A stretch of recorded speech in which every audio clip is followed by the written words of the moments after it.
Atomic Habits by James Clear isn't just a book about habits, it's a manual for building a better life one small action at a time. It's about the tiny behaviors that seem trivial in the moment but, when repeated, compound into extraordinary results. Clear calls them atomic habits because they are both incredibly small and incredibly powerful, like atoms, the building blocks of everything around us. At its heart, the message is simple but profound: tiny changes create big outcomes. You don't need to transform overnight, you need to get 1% better every day. A 1% improvement might not look like much today, but compound it over a year and you'll be 37 times better by the end.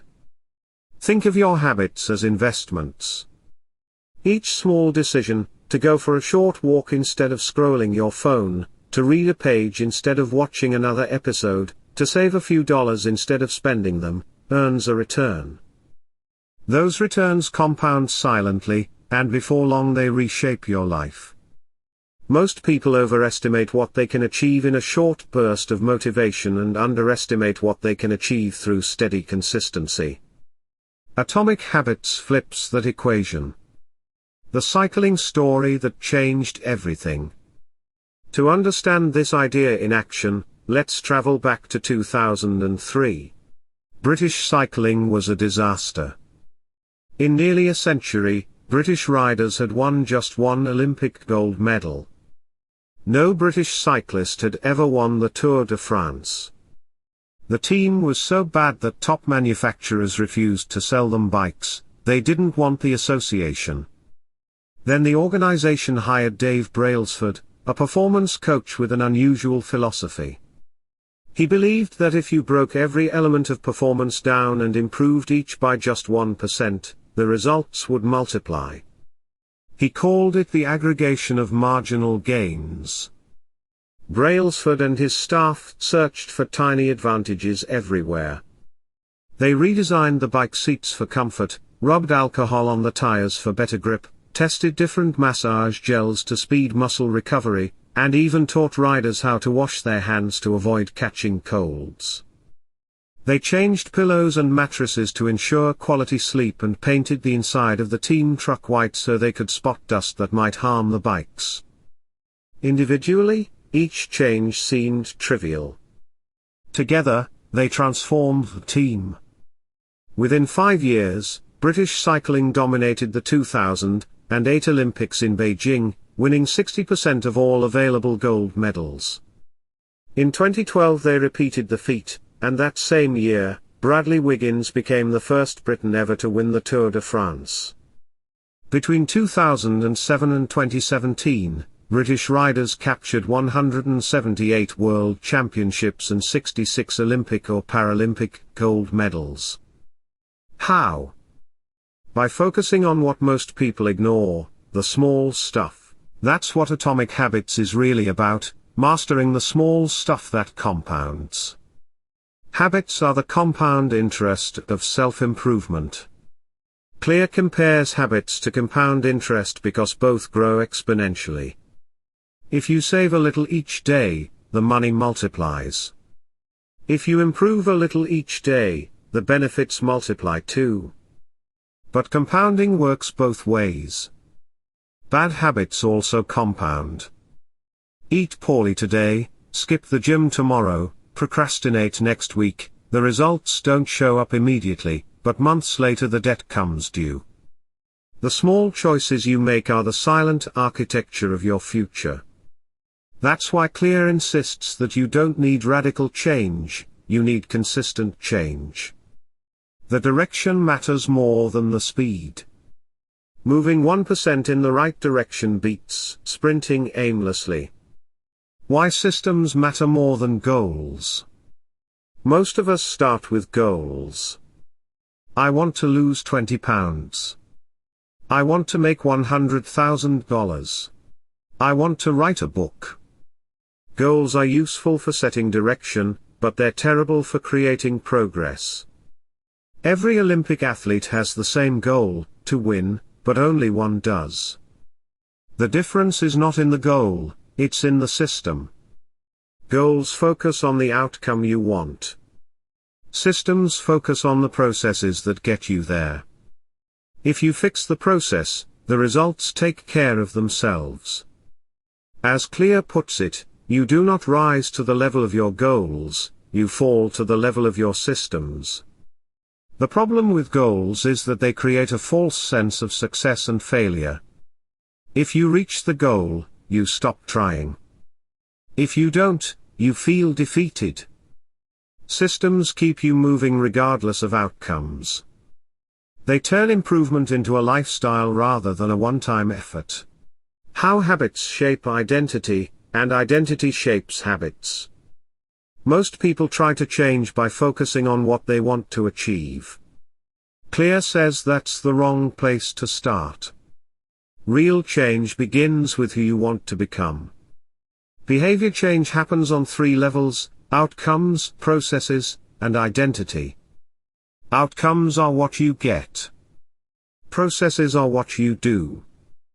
Identity is what you believe. When you focus on identity, everything else follows. Instead of saying I want to quit smoking, say I'm not a smoker. Instead of saying I want to run a marathon, say I'm a runner. Every action you take is a vote for the type of person you wish to become. Change isn't a single decision, it's 1,000 tiny votes for a new identity. You don't need unanimous votes, just enough to tip the balance. Over time, your actions become evidence of who you are. This is why identity-based habits are so powerful. They shift the focus from results to reinforcement. You prove your new identity to yourself through small wins every day. The habit loop: cue, craving, response, reward. All habits follow a simple neurological pattern, a feedback loop consisting of 4 steps: cue, craving, response, and reward. The cue is the trigger that tells your brain to start a behavior. It's a signal that leads to a craving. The craving is the motivational force, the desire for a change in state. You don't crave the habit itself, you crave what it delivers. The response is the action you take, and the reward is the benefit you receive. The reward closes the loop, teaching your brain whether to remember or discard the behavior next time. To build good habits, you must make these steps work in your favor. To break bad ones, you must disrupt them. That's where the 4 laws of behavior change come in. 1. Make it obvious. 2. Make it attractive. 3. Make it easy. 4. Make it satisfying. These 4 laws serve as the ultimate framework for habit formation. Law 1, make it obvious. The first step to changing a habit is awareness. You can't improve what you don't notice. Many of our behaviors are automatic, triggered by cues we don't consciously register: the glow of a phone screen, the smell of food, the time of day. Start by creating a habit scorecard. Write down everything you do from the moment you wake up until you go to bed. Then mark each behavior as positive, negative, or neutral. This exercise shines a light on patterns you've been blind to. Once you know your cues, you can design better ones. Clear recommends an approach called implementation intention, a simple plan that states when and where you act. I will, behavior, at, time, in, location. For example, I will study Spanish for 10 minutes at 7 a.m. at the kitchen table. This clarity turns vague wishes into concrete cues. Another method is habit stacking: attach a new habit to an existing one. After I, existing habit, I will, new habit. After I pour my morning coffee, I will write my to-do list. After I brush my teeth, I will floss. Existing habits become anchors that make new habits obvious. Your environment also serves as a powerful cue. Humans are products of their surroundings. If your workspace is cluttered, you'll feel scattered. If healthy food is visible, you'll eat better. If your phone is on your desk, you'll reach for it. So design your environment for success. Make the cues of good habits visible and the cues of bad ones invisible. A famous study from Massachusetts General Hospital proves how powerful this can be. Researchers rearranged the cafeteria drinks so water was easier to grab and soda was slightly harder to reach. No signs, no lectures, just a change in placement. Within months, water sales rose 25%, soda sales dropped 11%. People didn't change because of willpower, they changed because of environment. The takeaway: don't rely on motivation. Make the right choice the easy, obvious choice. Law 2, make it attractive. If a habit is appealing, you're more likely to do it. The key is to connect the habit you need to do with something you want to do, a principle known as temptation bundling. One college student loved Netflix but hated exercising. He connected his stationary bike to his laptop so Netflix would only play when he pedaled. No pedaling, no entertainment. He didn't force himself to exercise, he made exercise fun. You can apply this anywhere. Only listen to your favorite playlist while cleaning. Only drink your best coffee while studying. Only watch your show while folding laundry. By bundling pleasure with progress, you rewire your brain to look forward to good habits. The social environment also shapes attractiveness. We mimic the habits of those around us, our family, our friends, our co-workers. If everyone at the office orders dessert, you're more likely to join. If your friends spend weekends hiking, you'll probably go too. We naturally gravitate toward behaviors that earn social approval. So surround yourself with people who embody the habits you want. If you want to get fit, join a group of people who love working out. If you want to start reading, join a book club. If you want to build a business, spend time with entrepreneurs. Being part of a culture where your desired behavior is normal makes it far easier to sustain. Law 3, make it easy. One of the biggest reasons people fail to build new habits is that they make them too complicated. They plan intense workouts, strict diets, or ambitious routines that require huge bursts of energy. But habits don't thrive on intensity, they thrive on simplicity and repetition. Human nature follows what Clear calls the law of least effort. When faced with two similar options, people will naturally choose the one that requires the least work. If you want to build better habits, you have to make them effortless. Think of your environment as a sliding scale of friction. Every extra step between you and your good habit adds resistance. Every step between you and your bad habit removes temptation. Want to start exercising? Pack your gym bag the night before and put it by the door. Want to eat healthier? Chop fruit and vegetables in advance and keep them ready. Want to waste less time on social media? Log out after every use or move those apps to a hidden folder. Reduce friction for the habits you want. Increase friction for the ones you don't. If you want to watch less TV, unplug it and put the remote in another room. If you want to stop snacking late at night, keep junk food out of the house entirely. Make the cues for your bad habits invisible and inconvenient. Clear gives a simple rule to get started, the 2-minute rule. When you start a new habit, it should take less than 2 minutes to do. The idea is to make your entry point so small that it feels silly not to start. Want to read every night? Start with 1 page. Want to run? Put on your running shoes and step outside. Want to meditate? Sit and breathe for 2 minutes.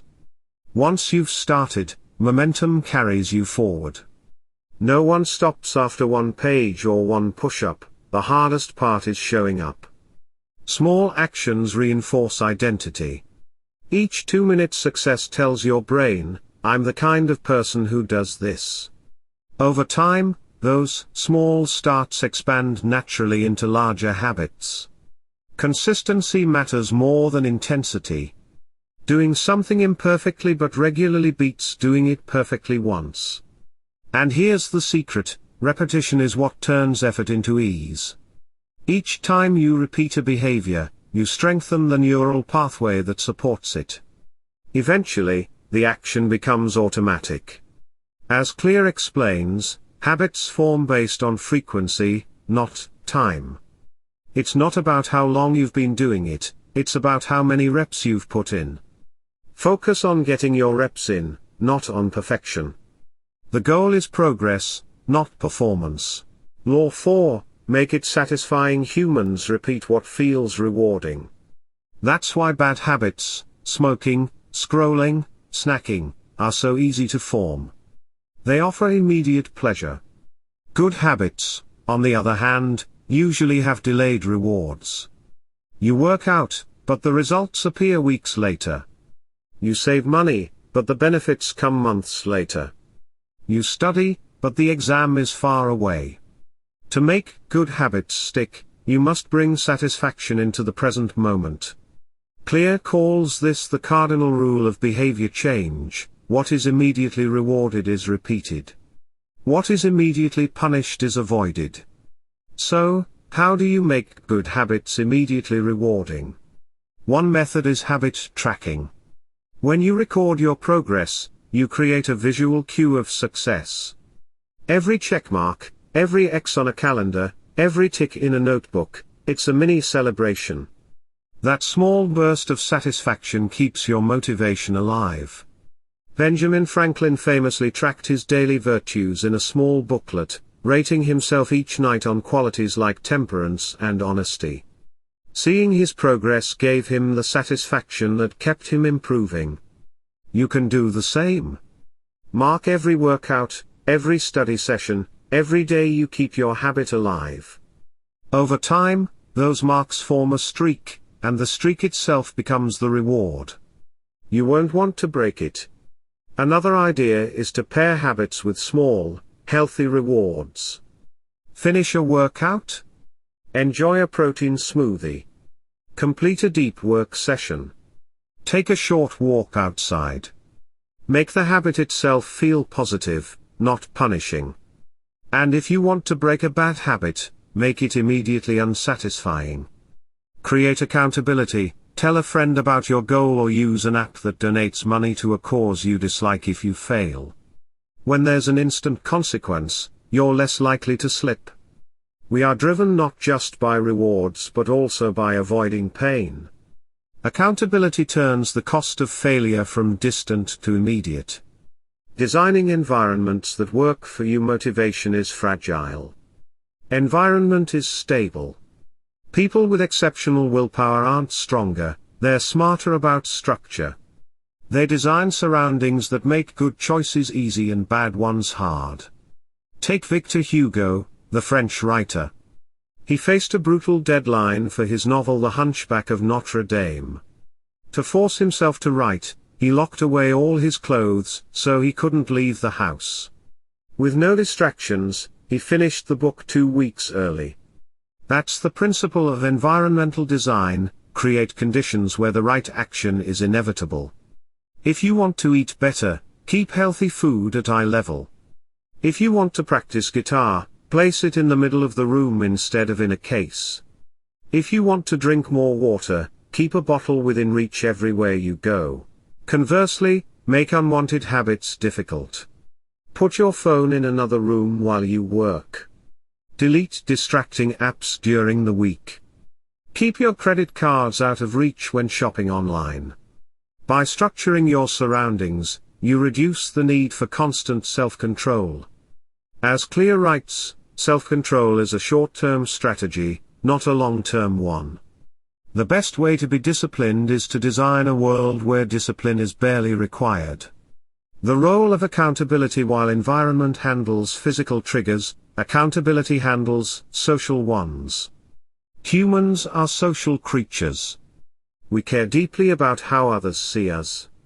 That's why having an accountability partner can drastically improve success. When someone else is watching, you show up. When you've promised progress to a friend, you keep that promise. A study on weight loss found that people who checked in with a friend weekly lost more than twice as much weight as those who didn't. Immediate feedback and potential embarrassment are powerful motivators. To set this up, find a partner or small group with similar goals. Set clear expectations, what you'll do, when you'll report back, and how you'll track results. Celebrate wins together and discuss failures honestly. Accountability shouldn't be about guilt, it should be about support. The goal is to build an external system that reinforces your internal commitment. The importance of consistency and mastery. Once a habit is established, the challenge shifts from starting to sustaining. Repetition eventually leads to boredom. The novelty fades, and the routine feels mechanical. That's when most people quit. But professionals keep going. They understand that consistency beats intensity, and boredom is part of mastery. Clear says, the greatest threat to success is not failure but boredom. To become great at anything, writing, sports, business, you must learn to love the dull moments. When you start to feel uninterested, remind yourself that boredom is a signal of progress. It means the behavior has become automatic. The work no longer feels hard, it feels normal. Still, to keep improving, you must mix in deliberate practice. That means consciously focusing on refinement, fixing small flaws, experimenting, seeking feedback. Automation creates stability, reflection creates growth. Set regular checkpoints to review your systems. Ask yourself, is this habit still serving me? What small improvement can I make? Just as compound interest builds wealth, compound reflection builds mastery. Why habits fail, and how to fix them. Even with a perfect system, habits sometimes break down. You skip a workout, forget to study, lose motivation. When that happens, don't start over from scratch. Simply get back on track quickly. Never miss twice. Missing once is an accident, missing twice is the start of a new habit. If you fall off, restart immediately. Momentum matters more than perfection. Also, avoid setting habits that depend on outcomes you can't control. You can't control whether you lose 20 pounds, but you can control whether you eat vegetables with each meal. You can't control whether a publisher accepts your book, but you can control how many words you write each day. Focus on actions, not outcomes. That keeps habits within your control and removes unnecessary pressure. And remember that habit formation isn't linear. Progress often feels invisible for a long time. Clear compares it to heating an ice cube. You can warm it from 25 to 31 degrees and nothing changes. Then, at 32 degrees, it suddenly melts. The same energy that seemed wasted before now creates transformation. That's what he calls the plateau of latent potential. Results lag behind effort. If you stick with it, the breakthrough eventually comes, suddenly, but not accidentally.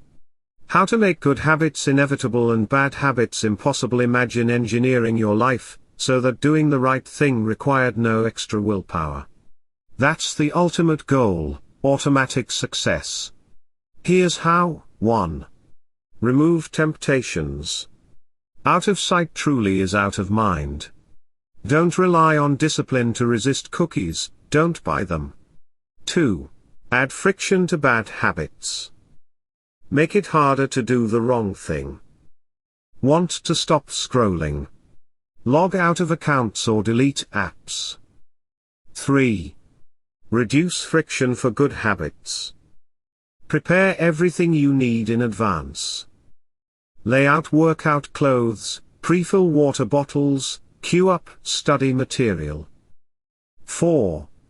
Automate your choices. Use technology to your advantage, automatic bill payments, calendar reminders, preset grocery orders. 5. Use commitment to vices. These are decisions you make now that control future behavior, like Hugo locking away his clothes or prepaying for non-refundable lessons. The idea is to lock in good behavior and lock out bad options. When the environment and systems are designed this way, you remove decision-making from the equation. You don't have to choose between good and bad, good simply becomes the default. Building resilience and avoiding the achievement trap. There's a subtle danger in habits. Efficiency can make you complacent. When something becomes automatic, you stop questioning it. That's why periodic reflection is crucial. Ask yourself, am I coasting, or am I growing? Are these habits aligned with my current goals? Life changes. Habits that once served you can eventually hold you back. Keep your systems flexible enough to evolve.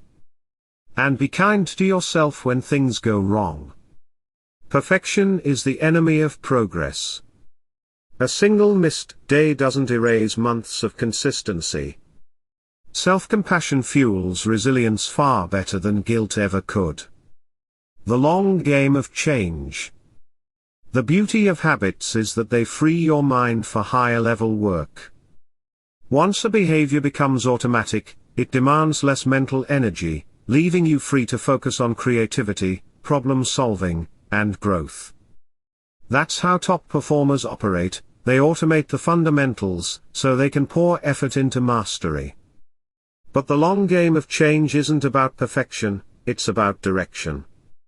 You will slip, stall, and backtrack sometimes. Everyone does.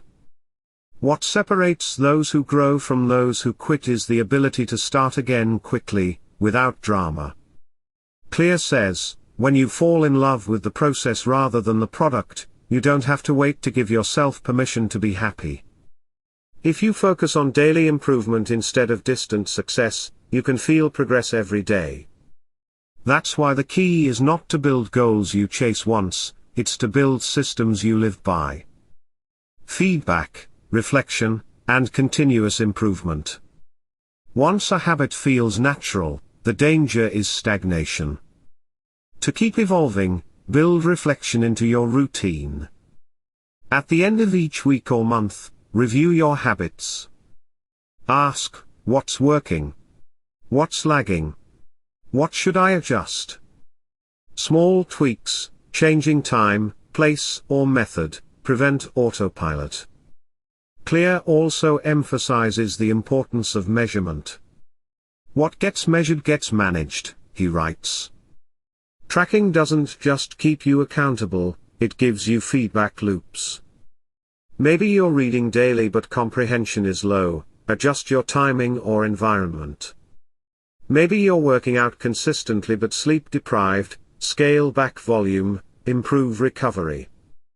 Data helps you refine systems intelligently instead of emotionally. And never underestimate the power of a post-mortem. When a habit fails, analyze the cue, craving, response, and reward. Which step broke down? Fix the system, not the person. The plateau of latent potential. Every long-term transformation hides behind what Clear calls the plateau of latent potential. Imagine an ice cube sitting in a cold room. At 25 degrees nothing happens, at 26 nothing, 27 nothing. You keep heating it, still solid, until it hits 32 degrees and suddenly melts. All the energy before 32 degrees wasn't wasted, it was stored. Habits work the same way. You may see no visible progress for weeks or months, then one day results erupt. That's why persistence matters more than perfection. The most successful people simply stick with their systems long enough for the compound effect to show. So when progress feels invisible, remember, the work is not wasted, it's warming the ice cube. Small habits, big identities. Every habit casts a vote for your future self. The more votes you cast for a certain identity, the more that identity sticks. If you want to be fit, each workout is a vote.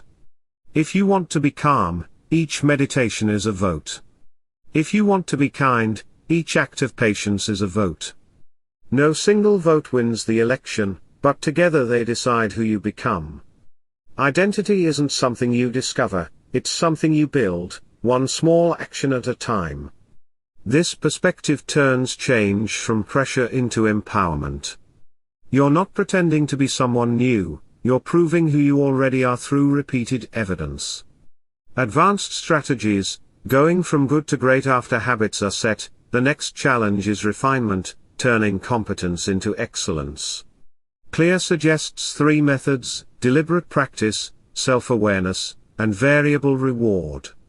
Deliberate practice means pushing the edge of your comfort zone with intention. Don't just repeat the same routine, focus on the weakest link. If you're a writer, edit more critically. If you're an athlete, analyze form. Repetition builds efficiency, reflection builds mastery. Self-awareness keeps you honest. The more automatic a habit becomes, the less you notice small errors. Schedule periodic audits. Are you getting faster but sloppier? Busier, but less creative? Awareness prevents stagnation. Variable reward reignites motivation. Even consistent people crave novelty. Change the route of your run, the genre of books you read, the format of your study. Surprise keeps the brain engaged without abandoning structure. Professionals embrace both structure and variety, the foundation stays the same, the expression evolves. Discipline versus environment. Clear debunks the myth that self-discipline alone drives success. He points out that people with strong self-control aren't constantly fighting temptation, they simply encounter it less often. Imagine 2 people trying to eat healthy. One keeps candy on the counter and battles willpower daily. The other removes candy entirely. Who succeeds longer? The one who never has to decide. Discipline is essential at the start, but once a habit is automated, environment does the heavy lifting. Change your surroundings and you'll change your behavior naturally. The role of community. Humans are wired for belonging. Our behavior is shaped by the norms of our tribe. We copy the habits of 3 groups: the close, the many, and the powerful. The close, family, friends, colleagues, exert daily influence.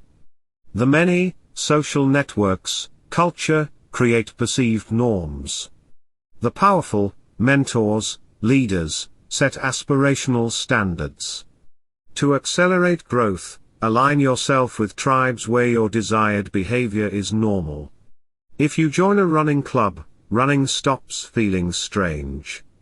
If you join a community of entrepreneurs, risk-taking feels natural. Social reinforcement turns discipline into identity. But choose carefully. The wrong environment normalizes mediocrity as easily as excellence. Habit tracking and the visual power of progress. There's something primal about seeing progress physically. It turns an abstract goal into a concrete signal of achievement. Some people drop a marble into a jar every time they complete a habit. Others cross off a calendar, maintain streak counters, or use apps. Whatever the form, visual evidence transforms invisible effort into motivation you can see. When the streak grows, you'll protect it. When it breaks, you'll restart quickly. Either way, you stay engaged. And tracking also exposes reality. You might think you're consistent until the data shows otherwise. Numbers don't lie, they teach. Balancing immediate rewards and long-term vision. One reason habits fail is that the reward feels too distant. We're wired for instant gratification, not delayed returns. To bridge the gap, celebrate micro wins. After each workout, note one small improvement. After studying, reflect on one concept mastered. After saving money, visualize what future freedom feels like. Link short-term satisfaction with long-term purpose. That combination, pleasure now, progress later, keeps both your heart and your head invested. The truth about motivation is unreliable. Some days you'll have it, most days you won't. Relying on it is like relying on the weather. What truly matters is the system you fall back on when motivation fades. If your environment, routine, and identity are aligned, you don't need inspiration, you need execution. Motivation may start a habit, but structure sustains it. As Clear writes, you do not rise to the level of your goals, you fall to the level of your systems. Build systems so strong they carry you when enthusiasm fails. When to break the rules, there's also a place for flexibility. Rigidity can backfire if it turns discipline into guilt. Life happens, illness, travel, emergencies. Clear's advice: never miss twice. Missing once is fine, missing twice is the start of a new habit. That single rule protects your momentum without punishing imperfection. Forgive yourself quickly, adjust, and restart. Consistency is not about perfection, it's about persistence. Putting it all together, let's tie everything back into one framework. Every behavior follows a loop: cue, craving, response, reward. To build good habits, make it obvious, design clear cues and environments. Make it attractive, pair habits with pleasure and community. Make it easy, reduce friction and start tiny. Make it satisfying, add immediate rewards and track progress. To break bad habits, invert the rules, make the cue invisible. Make the craving unattractive. Make the action difficult. Make the reward unsatisfying. That's the entire playbook. Simple, but profoundly effective. The real measure of success in the end, success isn't about radical transformation, it's about consistent alignment. It's about choosing the type of person you want to be and proving it to yourself in small ways every day. If you want to become fit, act like a fit person. If you want to become creative, act like a creator. If you want to become disciplined, act like someone who follows through. Your habits are your identity in motion. They're the bridge between who you are and who you're becoming. Small actions compound into massive identity shifts. Each time you follow through, you're rewriting the story you tell yourself. That's real transformation, not overnight change, but quiet evolution. Final thoughts: Atomic Habits teaches us that the secret to success is hiding in plain sight. It's not motivation, luck, or talent. It's small, smart decisions repeated every day. When you understand how habits work, you can engineer change deliberately instead of hoping for it accidentally. You can design a system where good behavior is easy and satisfying, and bad behavior quietly fades away. Remember, big results come from small beginnings. The 1% improvements you make today become the 37 times better version of yourself a year from now.